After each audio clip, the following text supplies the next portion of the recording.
Kebakaran menghanguskan 5 rumah panggung di permukiman padat penduduk di Desa Bondra, Kecamatan Mapili, Polewali Mandar, Sulawesi Barat, Minggu siang. Warga histeris menyaksikan rumah miliknya ludes dilalap si jago merah.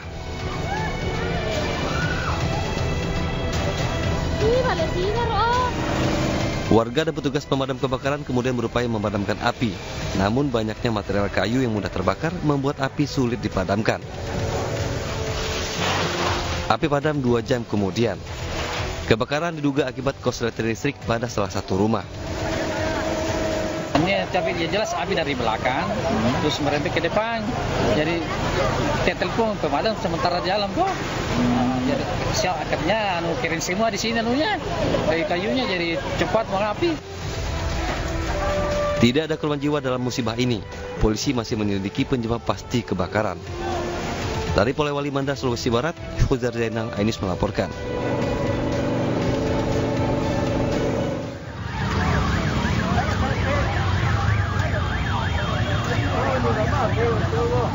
Sejumlah warga panik berusaha evakuasi mobil yang terparkir tepat di depan salah satu warung yang terbakar di kawasan padat penduduk di pinggir Jalan Raya Indarung, Kelurahan Tanah Sira, Kecamatan Lubek, Kota Padang.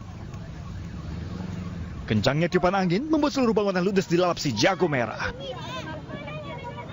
Satu unit warung makan ayam bakar dan satu unit warung kelontong yang letaknya saling berdekatan nyaris rata dengan tanah. Api pun baru berhasil dipadamkan 45 menit kemudian setelah 7 unit mobil pemadam dikerahkan. Bangunan yang terbakar lebih kurang 2 bangunan. 2 bangunan, Pak. Itu semi permanen apa permanen, Pak? Semi permanen. Berapa personil, Pak, yang diturunkan tadi, Pak? Kami menurunkan personil 70 orang. Dengan unit, Pak? Lebih kurang 7 unit. 7 unit. Pak, itu penyebabnya percikan api dari listrik itu gimana, Pak? Itu lagi penyelidikan dari pihak kepolisian. Diduga, api berasal dari arus pendek listrik dari bagian dapur warung makan. Kini kepolisian masih menyelidiki penyebab pasti kebakaran. Dari Padang, Sumatera Barat, Budi Sundandar, iNews melaporkan. Ya, halo, selamat siang pemirsa. Apa kabar Anda hari ini? Senang sekali saya Pram saja pemirsa kembali hadir untuk menemani Anda dalam Ayu Siang kali ini. Dan selain 3 berita utama tadi, Ayu Siang juga menyuguhkan beragam informasi penting lainnya. Dan pemirsa, Ayu Siang kali ini kami awali dari Jakarta. Sebanyak 10 rumah kontrakan di Jagakarsa, Jakarta Selatan ludes terbakar. Diduga api berasal dari ledakan tabung gas dari salah satu rumah warga yang ikut terbakar. Yang kebakar kontrakan yang di bawah. Ada berapa kontrakan? Itu ada, kalau nggak salah ada 10 atau ada 8 gitu. Jadinya pas lagi anak-anak udah mau sekolah, udah mulai ada asap, tiba-tiba itu langsung membesar aja gitu. Karena dari materialnya kan juga udah kebakar ya rata-rata. Tadi sempat ada suara ledakan gitu. Iya, paling itu sepertinya sih ini ya, gas yang tabung gas. Karena kesal pemirsa, warga membakar mobil pick-up pencuri seekor kerbau di Pandeglang, Banten. Mobil pick-up ini dibakar setelah kejar-kejaran dengan pelaku yang berhasil melarikan diri.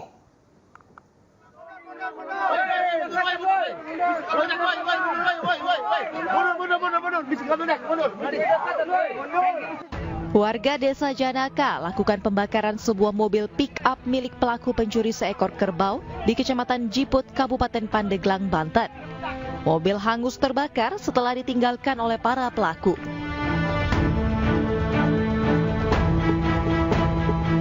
Kejadian berawal saat pemilik kerbau menggelar tahlilan. Mendapat informasi ada sebuah pick-up membawa seekor kerbau di desa mereka. Dan benar saja, seekor kerbau sudah tidak ada di kandang.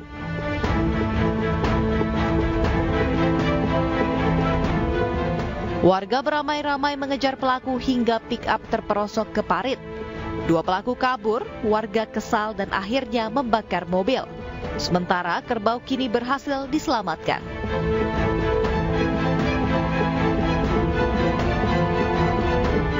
Jam 9 dapat kabar bahwa ada mobil di Kadu Jami bawa kerbau gitu. Bawa kerbau, tolong ke orang Citaman mohon yang punya kerbau itu dicek masing-masing kandang gitu kan. Ternyata begitu dicek masing-masing kandang punya Bapak Amir hilang. Langsunglah menuju ke TKP gitu kan, menuju ke lokasi kampung Kadu Jambi. Begitu nyampe Kadu Jami, kenyataannya betul bahwa itu kerbau pemiliknya Abang Amir gitu. Artinya kerbau milik Pak Amir ini udah sempat dibawa kabur Pak ya? Iya udah, bahkan jaraknya udah jauh, udah pindah desa kalau pindah desa. Karena kan masyarakat sangat banyak dan personil kami dari Polsek Jiput hanya 3 orang dan tidak mampu untuk membendung karena warga tersebut sudah emosi. Maka terjadilah pembakaran kendaraan tersebut.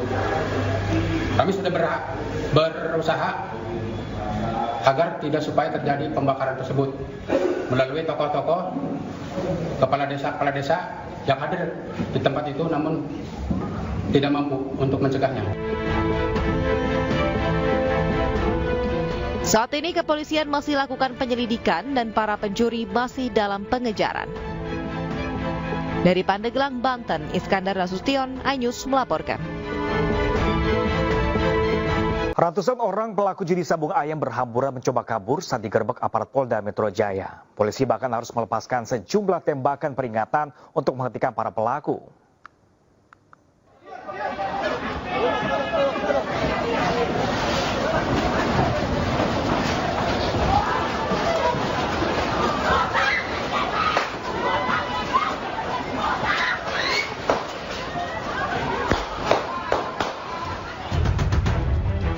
Ratusan warga yang terlibat judi sabung ayam kocar-kacir melarikan diri saat digerebek polisi di area perkampungan di Jalan Raya Legok, Kecamatan Jati Asih, Kota Bekasi, Jawa Barat. Petugas harus melepaskan tembakan peringatan untuk menghentikan para pelaku.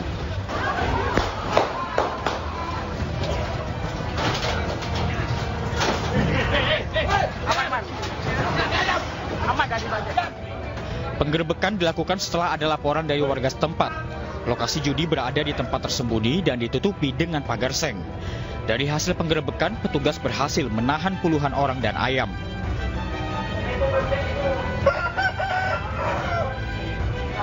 Untuk yang diamankan kurang lebih ada sekitar 70 orang, nanti masih kami hitung dan masih kami interogasi. Karena masih bercampur antara penyelenggara yang ikut bermain dan yang menonton. Memang tempatnya cukup tersembunyi dan tertutup. Jadi lokasi ini juga ditutupi seng-seng, ya kan? Padahal sebenarnya ini seharusnya tempat terbuka. Petugas juga menyita buku rekap judi dan puluhan sepeda motor milik para pelaku. 70 orang yang terlibat judi sabung ayam dibawa ke Mapolda Metro Jaya untuk proses hukum lebih lanjut. Orang terakhir pas 28. Dari Bekasi, Jawa Barat, Rahmat Hidayat, iNews melaporkan.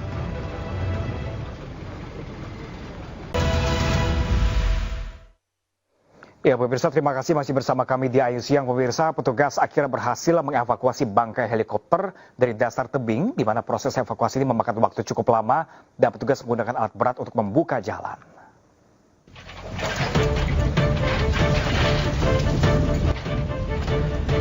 Tidak adanya akses jalan yang memadai ditambah medan yang cukup curam di lokasi kecelakaan membuat petugas terpaksa melakukan pembukaan jalur terlebih dahulu dengan menggunakan alat berat. 3 hari pasca kecelakaan helikopter PKWSP tipe Bell 505 di dasar tebing kawasan Suluban, Desa Pecatu, Kuta Selatan, Badung, Bali, petugas dari perusahaan penerbangan dan aparat gabungan akhirnya berhasil mengevakuasi bangkai helikopter dari dasar tebing. Petugas dan aparat kesulitan memutar posisi badan helikopter yang sebelumnya terbalik saat mengalami kecelakaan. Lantaran bangkai badan helikopter berada di antara himpitan tebing kapur. Hanya kita untuk memutar kakinya supaya di bawah, untuk meyakinkan keamanan alat-alatnya tidak rusak. Kalau baling-balingnya di bawah, dalam keadaan berat, kalau dilepas dia akan hancur semua. Makanya saya menyampaikan kepada kru supaya kakinya dibalik ke bawah. Sehingga aman sampai sekarang, kakinya nyangkut di bedak, di besi, sehingga dalam evakuasi mengarah GWK aman. Sebelumnya, Komite Nasional Keselamatan Transportasi atau KNKT sudah melakukan investigasi untuk menyelidiki penyebab kecelakaan helikopter. Namun pihak KNKT maupun otoritas bandara udara wilayah 4 belum bisa membeberkan hasil investigasi terkait dengan black box atau kotak hitam di helikopter. Otoritas bandara udara wilayah 4 menegaskan jika helikopter tidak dilengkapi dengan flight data recorder atau cockpit voice recorder, sehingga tidak ada black box yang bisa membantu dalam penyelidikan. Bangkai badan helikopter akan dibawa ke Pangkalan Bali Helitur di kawasan GWK Ungasan, Kuta Selatan, Badung. Dari Badung, Bali, Bagus Alit, Ainus melaporkan. Ya, pemirsa, viral petugas pemadam kebakaran Kota Depok keluhkan banyaknya peralatan dan mobil pemadam kebakaran yang rusak. Kondisi tersebut dinilai sangat mengganggu dalam melayani masyarakat. Masyarakat Kota Depok, saya mohon maaf sekali. Setiap ada telepon di UPT kami dan di UPT-UPT lainnya mengenai pohon tumbang, bukan kami tidak mau mengerjakan, tapi sensor kami rusak. Ya, kami sudah bikin nota dinas berbulan-bulan yang lalu, tapi belum dibenahi. Mohon maaf. Petugas pemadam kebakaran Kota Depok yang bernama Sandi ini menunjukkan sejumlah peralatan yang ada di kantor pemadam kebakaran rusak. Selain gergaji mesin, petugas Dinas Pemadam Kebakaran UPT Cimanggis Kota Depok ini pun menunjukkan rem tangan mobil pemadam tidak berfungsi. Untuk warga Kota Depok, apabila pemadam lagi ada di jalan, ya, tolong jangan di belakang dan jangan di depan. Karena rem tangannya double, ini rem tangannya double. Berarti rem tangannya tidak berfungsi, Bapak? Iya, tidak berfungsi. Tanyakan saja operator-operator di UPT lainnya, ya. Ini sebagian. Dalam video disebutkan oleh Sandi, kondisi tersebut sudah dilaporkan kepada atasannya, namun belum mendapatkan respon. Kondisi ini juga dinilai dapat mengganggu dalam memberikan pelayanan kepada masyarakat. Sementara Kepala Dinas Pemadam Kebakaran Kota Depok Adnan Mahyudin membenarkan adanya sejumlah peralatan dan sarana-prasarana pada Dinas Pemadam Kebakaran yang rusak. Kalau untuk pemadam kebakarannya kami semua siap ya, Mbak Teo ya. Kabit Sapras silakan nanti mungkin dibantu Kabit Sapras. Prinsip kami siap. Kalau di sensor memang kami akui ada kerusakan, kami akui itu. Dan kami sudah pernah menurut informasi dari laporan dari teman-teman bidang bahwa itu pernah kami perbaiki, tapi memang ya mungkin usianya kegunaannya juga yang memang harus kami ganti. Nah, oleh Dinas Pemadam Kebakaran pun menegaskan bahwa kerusakan tersebut tidak akan mengganggu pelayanan masyarakat saat dibutuhkan. Kalau untuk laporan atau nota dinas, kami sudah buatkan semuanya. Kalau dikata untuk lapor, kami sudah melapor kemarin ya. Sama seperti kemarin solar, ya Bapak, diramaikan dulu, baru dibenahi. Assalamualaikum warahmatullahi wabarakatuh untuk Bapak-Bapak pejabat damkar. Dari Depok, Jawa Barat, Iyung Rizky, iNews melaporkan.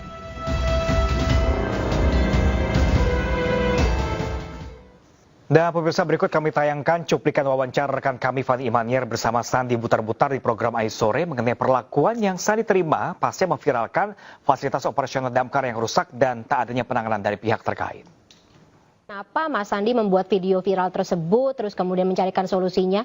Atau ada info mungkin Mas Sandi ada tindakan yang akan dikenakan ke Mas Sandi?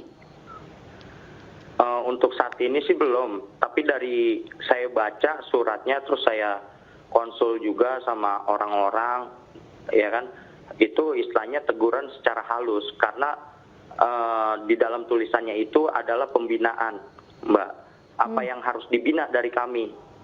Apakah kami salah membicarakan suatu kebenaran?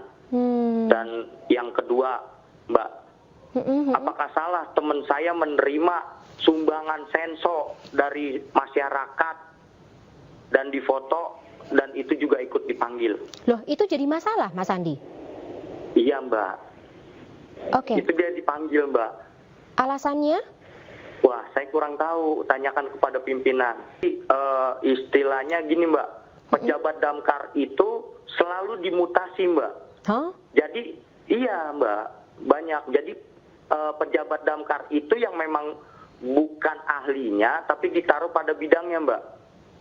Gitu. Jadi kayak bekas lurah, bekas camat, ya kan? Terus bahkan bekas guru pun ditaruh jadi pejabat, Mbak. Bagaimana? Dia kan tidak mengerti kondisi lapangan. Kondisi pekerjaan damkar itu seperti apa. Ya kan? Jadi ya istilahnya gimana ya? Kami juga bingung, Mbak. Mau ngomong ini kita jelasin dulu. Gitu. Saya masuk dari 2015. 2015, udah lama. Ya, dari 2015 sampai dengan sekarang ya memang faktanya dari senior pun seperti itu. Kita beralih ke informasi lainnya, pemirsa. Ratusan rumah terendam banjir di desa Luko Lamo, Kabupaten Halmahera Tengah, Maluku Utara. Akibatnya ribuan warga mengungsi dari desa karena dampak banjir yang deras.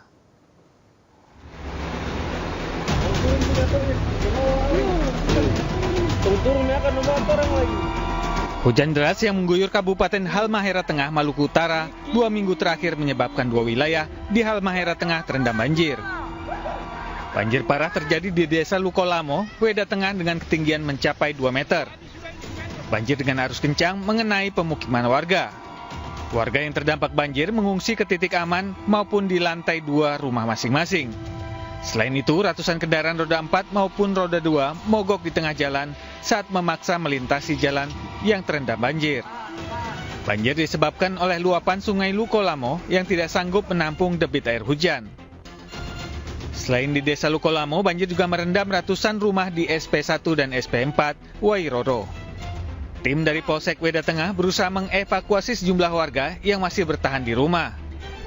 BMKG Babula Ternate memperkirakan hujan deras akan terus mengguyur wilayah Weda Tengah sampai 2 hari ke depan. Kami sudah mengeluarkan untuk peringatan dini cuaca ekstrim 3 harian dikarenakan untuk beberapa hari terakhir dari kemarin hingga 3 hari ke depan ini itu di wilayah Maluku Utara terlihat peningkatan untuk hujan, terutama di hujan dan kecepatan angin. Untuk hujan ini terutama di wilayah Halmahera Tengah, itu di wilayah Weda, di sekitar lingkar tambang itu juga. Sementara Badan Penanggulangan Bencana Daerah BPBD Halmahera Tengah melakukan pendataan korban banjir. Dari Halmahera, Maluku Utara, Ismail Sangaji, Anyus melaporkan.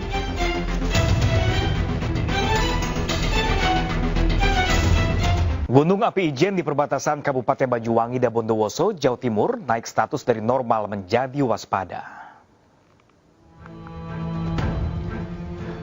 Naiknya status tersebut akibat aktivitas vulkanik dan gempa yang terjadi secara terus-menerus. Hingga kemarin siang, pemirsa, wisata alam kawah Gunung Ijen masih ditutup untuk umum. Baik penambang, belerang maupun wisatawan dilarang melakukan segala bentuk pendakian dengan radius 1.500 meter atau 1,5 km dari puncak gunung.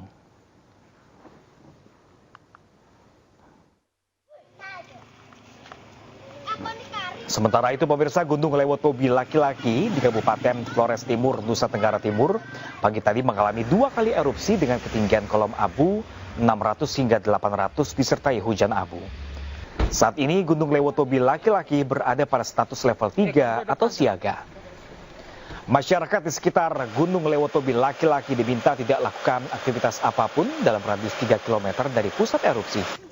Hingga saat ini warga di 8 desa yang berada di kaki gunung belum mau mengungsi. Mereka memilih bertahan di rumah mereka walaupun terkena dampak dari abu vulkanik. Sementara itu, pemirsa, Gunung Merapi di perbatasan Yogyakarta dan Jawa Tengah kembali erupsi pada pagi ini. BPPTKG Yogyakarta mencatat semburan awan panas sejauh 1.200 meter terjadi pada pukul 4 pagi. Balai Penyelidikan dan Pengembangan Teknologi Kebencanaan Geologi Yogyakarta mencatat semburan awan panas dan lava pijar sejauh 1.200 meter mengarah barat daya dan berlangsung selama 126 detik. Hingga kini Gunung Merapi masih di level 3 atau siaga.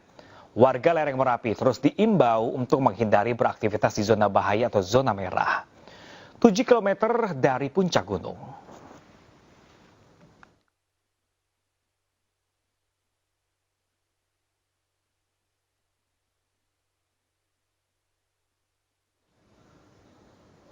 Dan pemirsa, kita kembali ke informasi Gunung Merapi pemirsa, dan untuk mengetahui informasi terkini terkait erupsi Gunung Merapi di Sleman, Yogyakarta, sudah ada rekan kami Heru Trijoko di sana. Halo, selamat siang rekan Heru.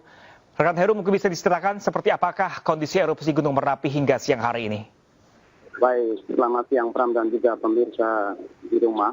Bahwasanya berdasarkan laporan aktivitas Gunung Merapi dari BPBD Yogyakarta, penjauh pengamatan pukul 00 hingga 06 pagi tadi telah terjadi awan panas yang mengarah ke barat daya dengan radius diameter mencapai 1.200 meter. Sementara selain awan panas guguran juga terjadi 9 kali guguran lava pijar yang mengarah ke barat daya atau ke Kali Bebeng dengan radius sekitar 1.900 meter. Namun demikian, meskipun terjadi awan panas guguran dan juga guguran lava pijar dalam beberapa hari terakhir ini, status Gunung Merapi masih di level 3 siaga, yang artinya masyarakat di lereng Merapi maupun aktivitas wisata di lereng Merapi masih dibuka atau beraktivitas biasa, mengingat potensi bahaya Merapi masih cukup jauh, yaitu paling dekat mencapai 5 km. Sementara guguran lava pijar maupun beban awan panas sampai saat ini kurang dari 5 km. Namun demikian, pihak BPBD Jakarta dan juga BPBD Sleman tetap menghimbau masyarakat untuk berhati-hati atau waspada jika beraktivitas di radius bahaya Merapi. Oke, rekan Heru Trijoko, menurut pantauan Anda tadi, apakah ini mengingat erupsi Gunung Merapi hingga kemarin dan siang hari ini masih terus terjadi? Apakah ini dinilai membahayakan bagi warga sekitar atau tidak? Ya, berdasarkan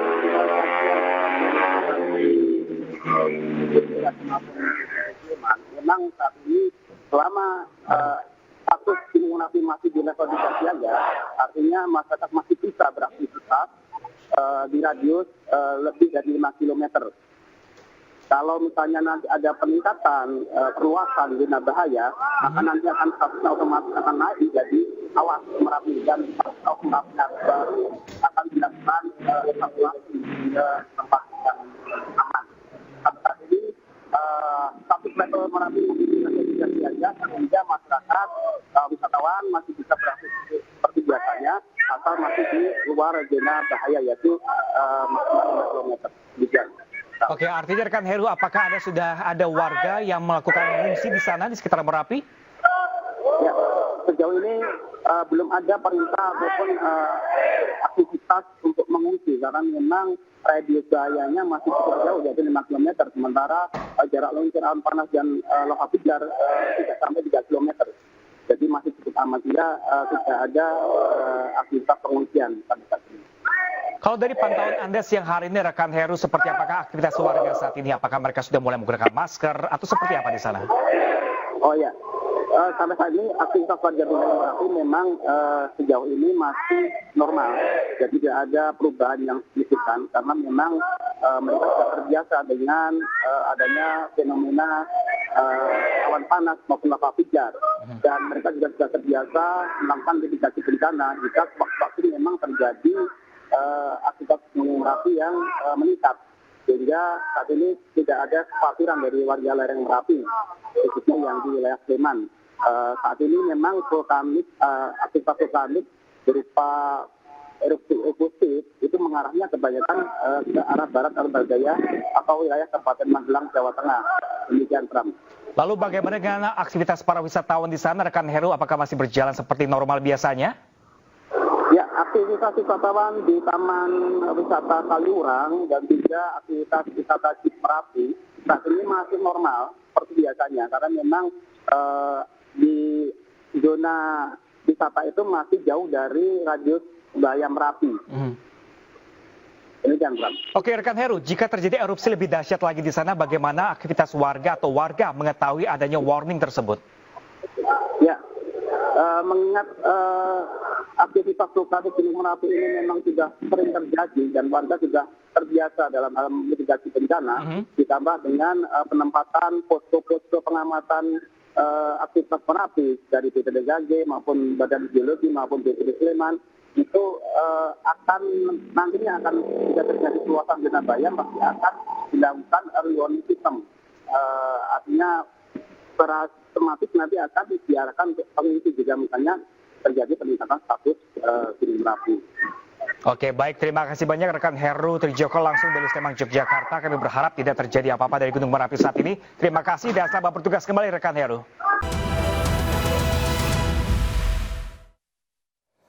Ya, pemirsa, kasus pembunuhan Vina dan Eki masih penuh misteri. Selain rencana sidang PK yang diajukan Saka Tatal dan terpidana lainnya, beredar kabar jika Vina dan Eki tewas bukan karena pembunuhan, melainkan kecelakaan tunggal.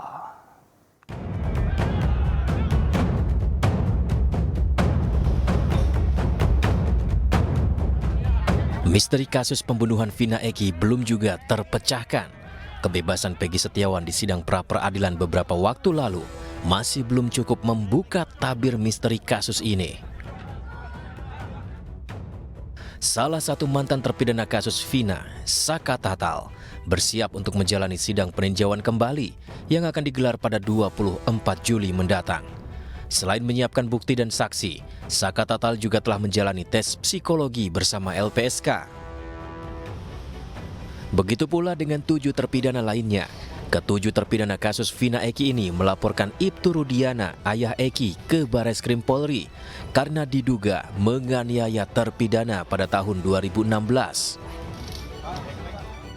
Sementara itu, beragam spekulasi penyebab kematian Vina Eki muncul ke permukaan. Salah satunya yaitu beredar kabar jika Vina dan Eki tewas bukan karena pembunuhan, melainkan kecelakaan murni. Kabar ini diperkuat dengan sejumlah bukti yang tertinggal di lokasi tewasnya Vina Eki, di antaranya baut dan daging di jembatan Talun, serta kondisi lecetnya motor Eki yang diduga terjadi karena kecelakaan. Tim Liputan iNews melaporkan. Ya, pemirsa, Kabar Reskrim Polri 2008-2009 Susno 2Ji meyakini Vina dan Eki bukanlah korban pembunuhan, melainkan tewas karena kecelakaan tunggal. Sementara kuasa hukum keluarga Vina, Raden Reza, menyebut pihaknya masih beranggapan bahwa kematian Vina dan Eki merupakan kasus pembunuhan berencana. Dan berikut cuplikan dialog dalam program Aisroom. Saya katakan 100% kecelakaan ya. Kecelakaan. Sampai hari ini tidak ada seorang pun yang mampu membuktikan itu sebagai tindak pidana. Tapi kalau kecelakaan, ya sudah jelas terbukti. Sepeda motornya, dagingnya, kemudian posisi korban, darah menumpuk di situ gitu. Ya kemudian TKP-nya jelas, TKP di Cirebon Kabupaten, jadi yurisdiksi daripada Polres Cirebon Kabupaten, bukan Polres Kota. Okay. TKP-nya satu, bukan di 2 tempat atau 3 tempat. Nah, kalau pembunuhan ya aneh, mana ada pembunuh menyisakan nyawa dari yang dibunuh, kan si Vina masih hidup kan? Iya. Masa nggak dihabisi? Kemudian ngapain bunuh orang di 3 tempat? Dibunuh di belakang showroom, diperkosa di SMP 11, dibawa lagi ke mana? Jembatan. Dan apa? Jadi kalau laka lantas ya jelas sudah terbukti. Polres Cirebon Kabupaten sudah memprosesnya sudah tepat. Nah, tapi kalau ini mau dijadikan pembunuhan, ayo siapa yang bisa membuktikan ini pembunuhan? Sampai kiamat nggak akan terbukti, bukan pembunuhan kok. Jadi kan ayo buktikan lagi. Nah, hakim mengadili sesuatu perkara yang dia tidak tahu ini pembunuhan apa kecelakaan. Nah, ini karena kebodohan hakimnya yang bodoh. Hakim tingkat pertamanya yang nggak ngerti apa-apa, hakim tingkat banding nggak ngerti, hakim tingkat kasasi, hakim agung ya. Nah, mudah-mudahan aja pada PK ini ngerti, ini udah jelas lah. Persen tertinggi itu kan 100 ya, nggak ada 1000 ya. Ini kecelakaan lalu lintas dan tunggal. Lihat sepeda motornya, lihat posisi jenazah, lihat darah, lihat lukanya. Lukanya bukan diketok sama benda tajam, itu kan di bawah helm, di leher. Benturan itu jelas benturannya ke pembatas jalan itu. Nah, kalau kejadian ini masih baru, tentunya bisa dilihat gesekan sepeda motor, catnya itu pasti nempel di jalan gitu. Makanya Polres Cirebon Kabupaten sudah langsung memprosesnya kecelakaan. Nah, tanggal sekarang dicari siapa yang merubahnya menjadi pembunuhan, merubahnya menjadi 3 tempat, yaitu Rudiana. Rudiana sama siapa? Ya Rudiana sama Aep, sama siapa? Oke, ini Sama menjadi Dede. kasus pidana karena laporan dari ayah korban Eki ini, Pak Susno. Bukanlah hanya laporan, dia yang merekayasanya. Nah, memang kita masih berpegang kepada hasil putusan dari pengadilan karena jadi kita masih beranggapan ini adalah pembunuhan berencana. Sebelum nanti adanya putusan baru, kita masih tetap berpegang teguh ke pembunuhan berencana gitu kalau dari pihak keluarga sih. Kenapa bisa bilang seperti itu? Karena memang dari awal menurut pengakuan dari kakak almarhum juga itu masalah motor ya, kalau karena kita tidak mendampingi dari awal, kita hanya mendengarkan cerita dari kakak almarhum itu memang setelah 3 hari motor dikembalikan dan handphone itu menurut pengakuan itu tidak seperti terjadinya laka lantas, dalam artian untuk yang laka lantas yang sebegitu hebat itu harusnya motornya hancur atau handphonenya juga rusak gitu kan. Tapi memang di situ juga pada saat memandikan jenazah almarhum, menurut beberapa pengakuan dari saudaranya yang memandikan pada saat itu, neneknya dan lupa saya siapa namanya, itu juga memang tidak ditemukan seperti bekas kecelakaan, dalam arti ada daging cowel atau tercabik, tapi memang lebih ke bagian kepala belakang leher itu seperti tidak ada tulangnya, terus juga di kemaluan itu katanya bengkak. Jadi memang sampai pada saat ini dari pihak keluarga memang masih menganggap itu suatu pembunuhan. Tetapi apabila nanti terbukti itu laka lantas, ya kita pasti akan menerimanya seperti itu. Di awal pada saat sidang pertama, menurut pengakuan dari Mbak Marliana itu memang didatangi oleh Pak Rudiana pada saat itu beserta timnya. Dan beliau bilang bahwa di salah satu handphone terdakwa pada saat itu ada bunyi chat, waktu itu masih BBM, itu ada ajakan untuk membunuh. Tapi tidak diperlihatkan isi chatnya, tapi hanya berbicara di luar ruang sidang pada saat itu di persidangan pertama. Jadi itu yang menambah yakin dari pihak keluarga bahwa itu memang ada perencanaan pembunuhan.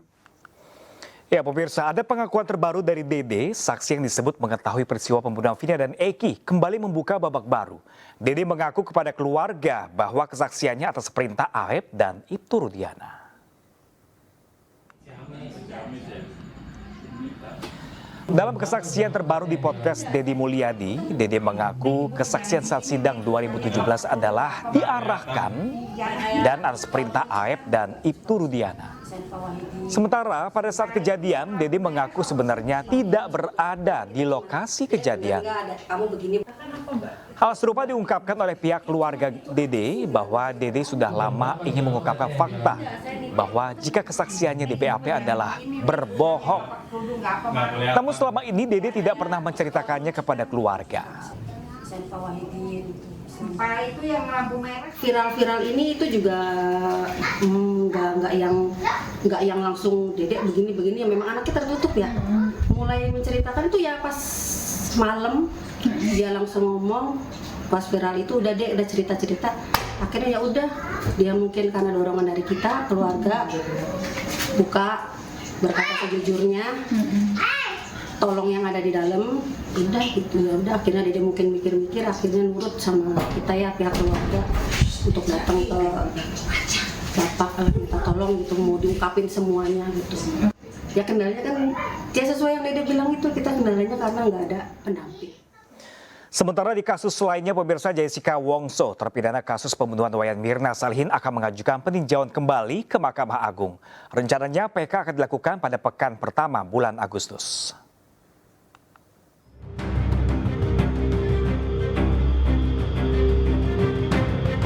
Jessica Wongso, terpidana kasus pembunuhan dengan kopi sianida, berencana ajukan peninjauan kembali atau PK.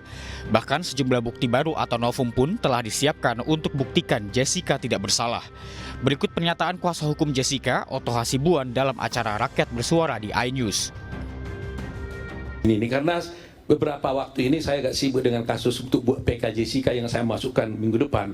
Oh, jadi Jessica minggu depan akan masukkan. Ini informasi baru nih. Ya, PK, ya. PK Jessica Wongso, ya, itu akan dimasukkan minggu depan. Ini PK pertama kali. Saya lupa. Yang kedua. Oh, ini yang kedua. Oke. Ya. Jadi PK akan kita masukkan, itu gak saya sibuk.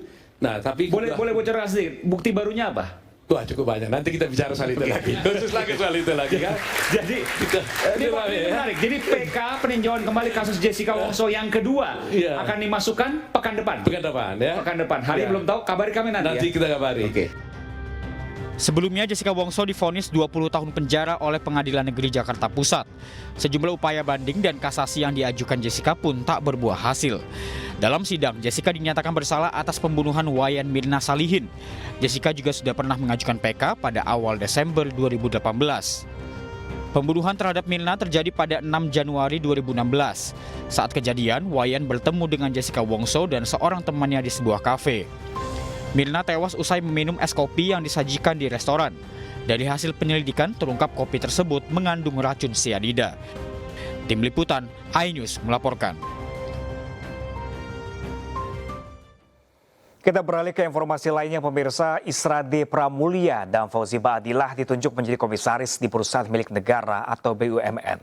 Keputusan ini mendapat sorotan publik karena keduanya diketahui merupakan relawan Prabowo Subianto dan Gibran Rakabuming Raka pada pemilu 2024 lalu.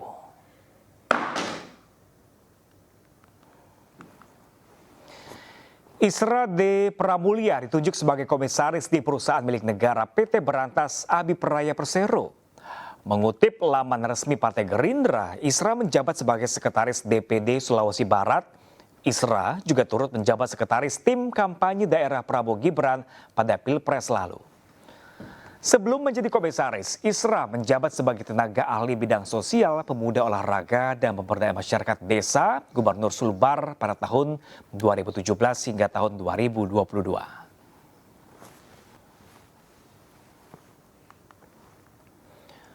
Selain Isra, pemirsa, Fauzi Baadillah juga diangkat sebagai komisaris independen PT Pos Indonesia Persero. Fauzi Baadillah dikenal sebagai aktor di sejumlah film Indonesia. Pria kelahiran Mesir 25 September 79 ini juga diketahui merupakan kader Partai Gerindra yang bergabung dalam TKM Prabowo Gibran pada Pilpres 2024. Keputusan pengangkatan Fauzi Baadillah sebagai komisaris independen PT Pos Indonesia disetujui dalam rapat umum pemegang saham atau RUPS pada 18 Juli lalu.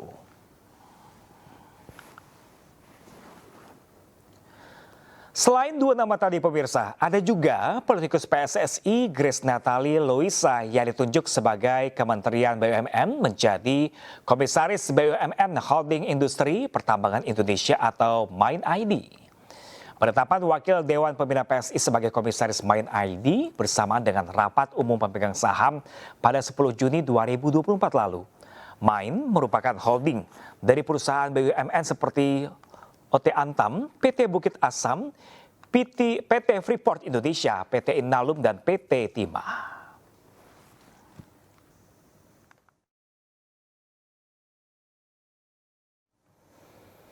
Ya, pemirsa, kuasa hukum kasus almarhum Afif Maulana mewakili keluarga hari ini mendatangi Mabes Polri untuk memberikan surat permohonan ekshumasi terhadap almarhum Afif Maulana. Ini surat kuasanya. Kemudian hari ini kita datang untuk mengajukan permohonan ekshumasi dan otopsi ulang terhadap almarhum Afif Maulana. Jadi beberapa waktu lalu Pak Kapolri sudah menyatakan bahwa akan mengadakan otopsi ulang dengan melibatkan pihak luar. Maka atas dasar itulah kami merespon positif bahwa ada kemauan yang kuat dari Mabes Polri untuk menuntaskan terkait dengan latar belakang tewasnya almarhum Afif Maulana, apa yang menjadi penyebab tewasnya Siono. Jadi atas dasar pengalaman itulah kami menyambut positif apa rencana dari Bapak Kapolri untuk melakukan ekshumasi atau otopsi ulang. Demikian. ini ada koordinasi sama LBH Padang nggak? Sebelumnya kan LBH Padang juga ingin mengajukan hal serupa. Betul, kami sudah koordinasi, kami sudah ketemu dengan teman-teman LBH Padang, bahkan kami juga sudah koordinasi dengan Komisi Nasional Hak Asasi Manusia. Ratusan warga berdesakan berebut gunungan sedekah hasil bumi di Kelurahan Dukuh Pakis, Surabaya. Informasi selengkapnya akan dibawakan oleh rekan saya Aulia Wardani sesaat lagi. Jangan kemana-mana pemirsa.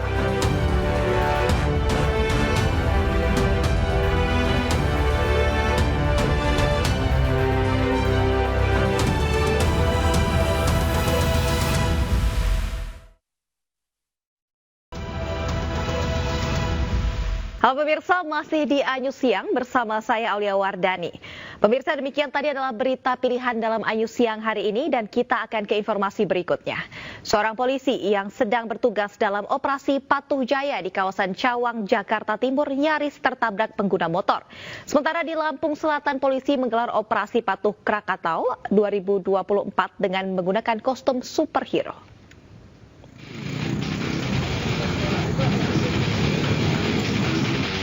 Pengendara motor yang masuk ke jalur bus Transjakarta berusaha kabur saat polisi melakukan operasi patuh di kawasan Cawang, Jakarta Timur. Petugas yang mencoba mencegahnya nyaris tertabrak pengendara motor. Pelanggaran lalu lintas yang terjaring razia operasi Patuh Jaya terkena denda maksimal Rp500.000. Di Lampung Selatan, polisi menggelar operasi Patuh Krakatau 2024. Bagi para pelanggar lalu lintas diberikan himbauan hingga sanksi tilang. Sementara bagi pengguna jalan yang telah tertib berlalu lintas diberi paket sembako. Untuk memeriahkan suasana saat operasi Patuh Krakatau, Kepolisian Lampung Selatan juga menggelar hiburan musik. Bukan ketertarikan dari masyarakat supaya menunjukkan juga bahwa kita melakukan kegiatan operasi Patuh ini bukan dalam rangka penindakan represif, tapi kita melakukan kegiatan himbauan, ya, sosialisasi, dan kita juga berikan reward kepada masyarakat yang memang sudah tertib berlalu lintas. Ya. Operasi Patuh 2024 dimulai sejak tanggal 18 Juli dan akan berakhir pada tanggal 28 Juli 2024. Dari Jakarta dan Lampung Selatan, tim kontributor Ainus melaporkan. Pemirsa, Satreskrim Polres Bungo bersama petugas Dirjen Pengawasan Sumber Daya Kelautan dan juga Perikanan Provinsi Jambi menggagalkan penyelundupan puluhan ribu benih lobster. Polisi juga menangkap 1 orang pelaku penyelundup benih lobster.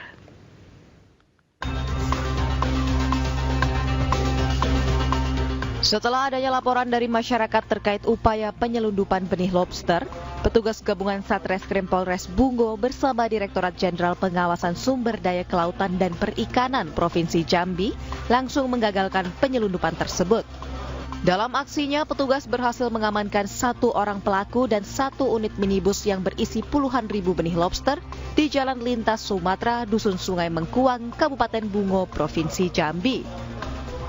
Tim Reskrim Pusat bersama unit digital mendapatkan informasi adanya penyelundupan benih lobster. Kemudian berhasil diamankan sekitar 16 box styrofoam yang berisi benih lobster. Puluhan ribu benih lobster dikemas dalam 16 buah box yang didatangkan dari Lampung dan rencananya akan dikirim ke Sumatera Barat. Saat ini pelaku JP dan barang bukti sudah diamankan ke Mapolres Bungo guna penyelidikan lebih lanjut. Dari Kabupaten Bungo, Provinsi Jambi, Budi Utomo, iNews melaporkan. Pemirsa, ratusan warga Kelurahan Dukuh Pakis, Surabaya rela berdesakan demi berebut gunungan sedekah hasil bumi yang berupa sayur dan juga buah-buahan. Tradisi ini sudah berjalan setiap tahun sebagai bentuk rasa syukur terhadap Sang Pencipta.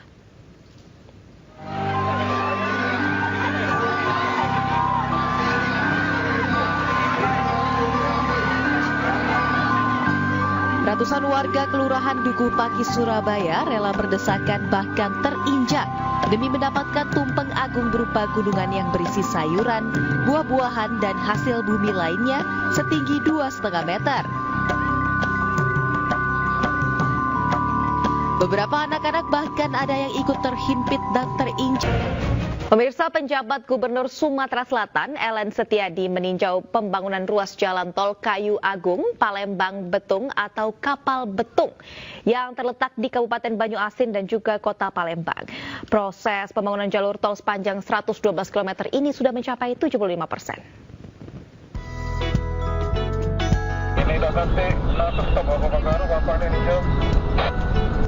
Penjabat Gubernur Sumatera Selatan, Ellen Setiadi, melakukan inspeksi mendadak pada pembangunan ruas jalan tol Kayu Agung, Palembang Betung, yang terletak di Kabupaten Baju Asin dan Kota Palembang. Jalur tol ruas Kayu Agung Palembang Betung atau Kapal Betung terus dikebut pembangunannya untuk bisa selesai sesuai target akhir tahun 2024. Pembangunan jalur tol sepanjang 112 km ini sudah mencapai 75%.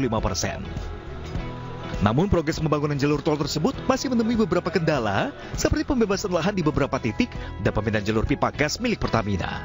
PJ Gubernur Sumatera Selatan Ellen Setiadi berkomitmen mempercepat kelanjutan pembangunan jalan tol Kayu Agung Palembang Betung. Ada beberapa masalah, terutama tadi yang untuk jembatan itu memang persoalan konstruksi. Kemudian ada juga persoalan lahan. Lahan itu juga ada berkaitan dengan masyarakat yang masih keberatan, dan itu sudah dimintakan bantuan hukumnya atau pandangan hukumnya ke Kajati. Kalaupun nanti ada persoalan sosial, kita tentu berkoordinasi dengan Polda ya untuk mengantisipasi kerawanan sosial kalau ini sudah selesai dan harus kita lanjutkan. Tol Kapal Betung dibangun dengan dana investasi sebesar 22,16 triliun rupiah dan akan terhubung hingga Provinsi Jambi. Ditargetkan, jalur tol Trans Sumatera dari Lampung akan tersambung hingga Jambi pada akhir tahun 2025. Termasuk penyelesaian pembangunan jembatan Musi 5 yang digadang-gadang menjadi jembatan tol terpanjang di Indonesia. Dari Palembang, Sumatera Selatan, Muhammad Riza Falevi, iNews melaporkan.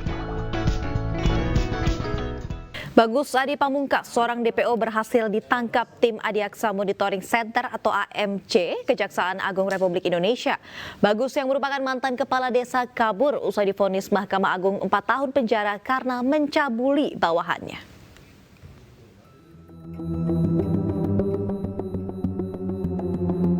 Setelah buron hampir 1,5 tahun, BAP seorang mantan kepala desa Rawa Selapan, Kecamatan Candipuro, Lampung Selatan, terpidana kasus pencabulan di Kejaksaan Negeri Lampung Selatan, Lampung, akhirnya ditangkap. DPO ini ditangkap oleh tim Kejaksaan Agung di kawasan Jatibening, Bekasi. Dalam perjalanan perkara sejak tahun 2022, BAP sempat lolos dari jeratan hukum karena divonis bebas oleh Hakim Pengadilan Negeri Kalianda. Saat itu, tim jaksa penuntut umum pun mengajukan kasasi ke Mahkamah Agung, sehingga terdakwa dinyatakan bersalah melakukan pencabulan terhadap bawahannya dengan vonis 4 tahun penjara. Mendapat hukuman tersebut, terpidana langsung melarikan diri ke Bekasi, Jawa Barat. Zarudin Saleh ini bersalah melakukan perbuatan cabul dengan orang yang karena jabatannya itu bawahannya, dan pidana penjara yang dijatuhkan terhadap terpidana ini adalah selama 4 tahun. Tapi pada saat jaksa eksekutor pada saat itu akan melakukan eksekusi terhadap terpidana atas putusan Mahkamah Agung tersebut, terpidana ini sempat melarikan diri. Kini mantan kepala desa ini dibawa ke Lapas Kalianda untuk menjalani masa tahanan. Dari Lampung Selatan, Lampung, Heri Fuliastiawan, iNews melaporkan.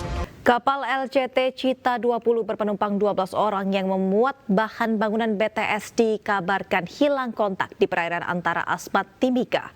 Petugas terus berupaya mencari keberadaan kapal tersebut.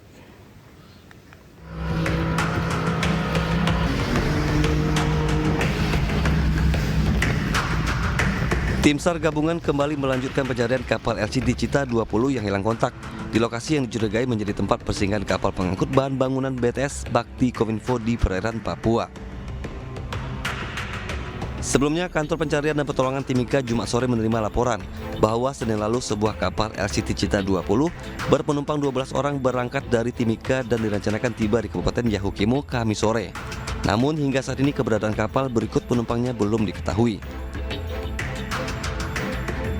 Usai menerima laporan, Kepala Kantor Pencarian dan Pertolongan Timika 1 Iwayan Suyatna langsung menginformasikan ke instansi terkait dan kapal-kapal yang sering melalui jalur yang direncanakan dilalui kapal Cita 20. Namun hingga kini tidak ada satupun informasi yang diterima terkait kapal tersebut.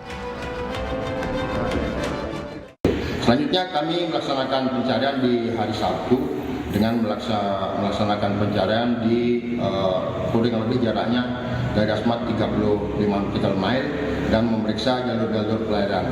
Namun masih dalam hasil pencarian ini. Sampai saat ini masih kita laksanakan pencarian, mudah-mudahan di hari ini bisa kita temukan dalam keadaan selamat. Tim SAR gabungan pun dikerahkan menggunakan RIB Basarnas dari pos pencarian dan pertolongan Asmat untuk melakukan pencarian di rute yang direncanakan dilalui kapal SCT Cita 20.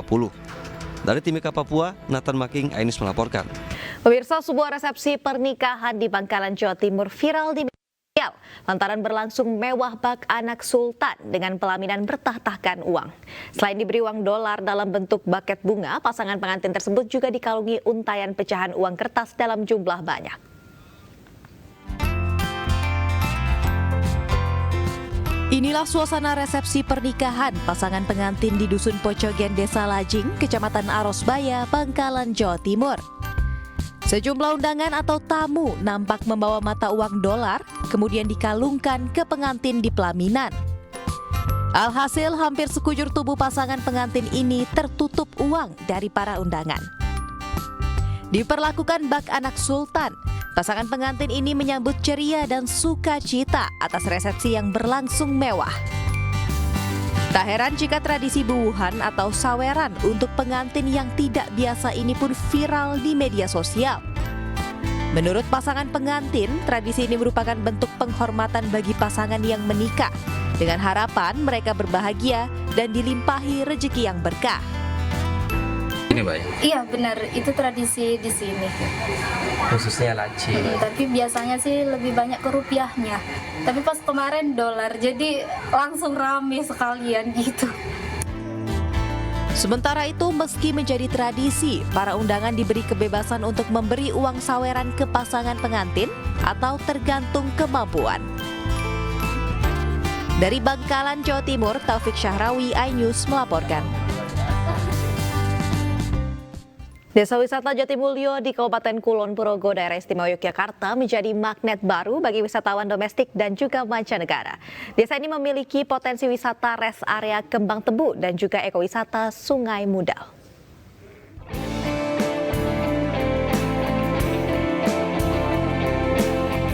Desa wisata Jatimulyo di Kapanewon, Girimulya, Kabupaten Kulon Progo bisa menjadi salah satu destinasi wisata yang wajib dikunjungi saat berkunjung ke Yogyakarta. Berada tak jauh dari Bandara New Yogyakarta International Airport, lokasi ini memiliki sejumlah potensi wisata alam. Dapat menaiki jeep wisata, para pengunjung dapat melihat langsung wisata rest area Kembang Tebu dan ekowisata Sungai Mudal. Di desa yang masuk dalam 50 besar Anugerah Desa Wisata Indonesia 2024, desa ini juga memiliki beragam produk hasil karya warga berupa makanan hingga kerajinan. Timur Tengah pasti suka, India juga pasti suka, dan juga dari wisata mancanegara lainnya juga sangat suka dengan desa wisata Jatimulyo ini. Terutama juga nanti kawasan ASEAN dan pengembangan langsung. Setelah dari Singapura dan Kuala Lumpur, kita akan buka juga dengan Thailand dan Vietnam. Memiliki beragam potensi wisata, Desa Wisata Jatimulyo telah menjadi destinasi wisata baru bagi turis lokal maupun mancanegara. Dari Kulon Progo, Daerah Istimewa Yogyakarta, Budi Utomo, iNews melaporkan. Kembali ke informasi dalam negeri, pemirsa. Pantai Al-Fatstira Paradise di kawasan Kabupaten Pinrang, Sulawesi Selatan bisa menjadi salah satu objek wisata untuk mengisi hari libur. Keindahan pantai dengan hamparan pasir putih serta sunset saat sore hari menjadi daya tarik. Pemirsa, informasi yang akan datang sekaligus menutup iNews siang hari ini. Saksikan terus video-video eksklusif dari iNews di kanal YouTube @official_iNews. Dan jangan lupa juga Anda bisa mendapatkan informasi terkini dan terbaru melalui portal yang menghadirkan berita daerah, berita nasional dan juga berita internasional lengkap di inews.id. Saya Aulia Wardani, pamit undur diri, selamat beraktivitas dan sampai jumpa.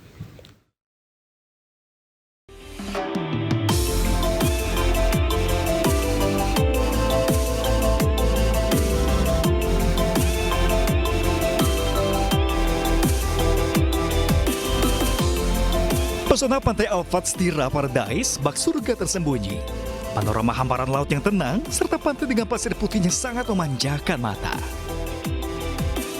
Pantai nan indah ini terletak di Kampung Serang, Kelurahan Data, Kecamatan Duampanua, Kabupaten Pinrang, Sulawesi Selatan, atau berjarak 30 km dari pusat kota Pinrang. Di sini, Anda bisa menghabiskan waktu akhir pekan bersama keluarga sambil bersantai di sejumlah gazebo yang terhampar di pinggir pantai. Selain itu, pada sore hari, pengunjung juga bisa menikmati keindahan matahari terbenam atau sunset. Tidak Tidak heran saat menjelang sore, pantai semakin ramai dipenuhi wisatawan. Dan pengunjung pun memanfaatkan keindahan sunset dari pantai untuk bersuah foto. Karena di sini tempatnya aman, nyaman, pantainya juga landai, nggak langsung dalam, ombaknya tenang, anginnya, sunsetnya pun dapat di sini. Tiket masuk murah meriah, terjangkau, dan comfort buat liburan. Pantai Alfatstira Paradise menjadi tempat wisata favorit masyarakat baik dari dalam maupun dari luar Kabupaten Pindrang. Selain keindahan pantainya, harga tiket masuk cukup ramah di kantong, yakni di kisaran 10 ribuan per orangnya. Dari Pindrang, Sulawesi Selatan, Erwin Eka Pratama, iNews melaporkan.